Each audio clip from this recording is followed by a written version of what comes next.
Hey guys, this is AJ. ഇന്നൊരു travel വ്ളോഗാണ്. Day 1 of our Dhanushkodi trip. ഇന്നലത്തെ night shift കാരണം ഉറക്കം ശോകമായിരുന്നു. ഇച്ചിരി ഉറക്കം ഒഴിച്ചെടുത്ത വ്ളോഗാണിത്. ഇതിൽ നിന്ന് സിറ്റി വഴി കോവളം ബൈപ്പാസിലേക്ക്, അവിടെ നിന്ന് നേരെ കളിയിക്കാവിള. അവിടുത്തെ ശ്രീകാളിസ് തിയേറ്റർ കണ്ടപ്പോൾ പണ്ട് ഫ്രണ്ട്സുമായി സിനിമയ്ക്കും ഫുഡ് അടിക്കാൻ പോയ കാര്യങ്ങൾ നൊസ്റ്റുവായി മനസ്സിൽ വന്നു. പിന്നീട് നാഗർകോവിൽ തിരുനെൽവേലി ഹൈവേ എത്തി. നല്ല അടിപൊളി റോഡും ചുറ്റും മലകൾക്കിടയിലുള്ള യാത്ര ഒരിക്കലും മറക്കാനാവാത്ത ഒന്നാണ്. പിന്നീട് ഫുഡ് അടിക്കുക, റെസ്റ്റോറൻറ്റിൽ കയറി ഞാനൊരു ബിരിയാണി ഓർഡർ ചെയ്ത്. എനിക്കൊരു ആവറേജ് ആയിട്ടാണ് തോന്നി. ഫുഡ് കഴിച്ചപ്പോൾ തന്നെ ഞാനൊന്ന് മയങ്ങി. തൂത്തുക്കുടി ഏർവാടി എത്തുന്നവരെ ഞാൻ നല്ല ഉറക്കമായിരുന്നു.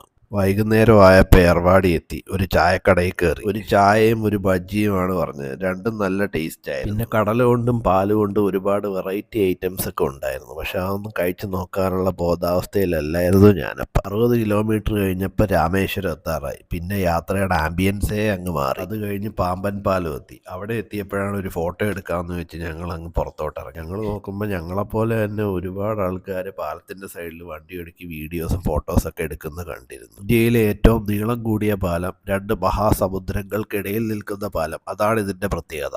അത്യാവശ്യം നല്ല ശക്തമായി വീശുന്ന കാറ്റും 2 സൈഡിലെ കടലിൻ്റെ വ്യൂവും ഈ സ്ഥലത്തെ വൈബ് മനോഹരമാക്കുന്നു. 2 കിലോമീറ്ററോളം ആ പാലത്തിൽ ഡ്രൈവ് ചെയ്ത് അതിൻ്റെ വൈബ് ആസ്വദിച്ച് അവിടെ നിന്ന് നേരെ രാമേശ്വരത്തോട്ടെത്തി. അവിടുത്തെ സംഗീത ഹോട്ടലിലായിരുന്നു സ്റ്റേ. രാത്രി ഫുഡ് കഴിക്കാൻ ജയ ഹോട്ടലിൽ പോയി അവിടുത്തെ ഫ്രൈഡ് റൈസും ചിക്കൻ ചുക്കയും കഴിച്ചു. രണ്ടും നല്ല ടേസ്റ്റ് ആയിരുന്നു. അപ്പോൾ ഗായ്സ്, ബാക്കി നാളത്തെ വീഡിയോയിൽ.